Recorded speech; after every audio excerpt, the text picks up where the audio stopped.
Hey everybody, it's Gary, the Google guy here, and I got a new update for you that's actually really kind of cool and exciting. And that is the ability to use your notebooks in NotebookLM as a source in the Gemini app.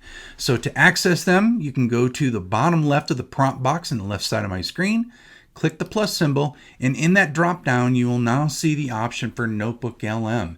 And that will pull up what notebooks you have available. I can select, I can add. Now I can enter that prompt regarding what I want to do with that. So we could create content based on that notebook. We could add a notebook to a gem. You can also use other Gemini tools like Canvas, VO, guided learning, or deep research based on the contents of your notebook. So I wanted to show you that just because a lot of people never click on that little plus symbol in that lower left corner of the prompt box.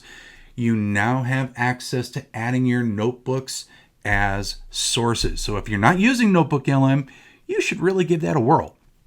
Really cool, creating a walled garden of information that you want and you can control. Until we meet again, another day, another time, another tip, trick, hack, or update, as in this case, this is Gary the Google guy, signing off.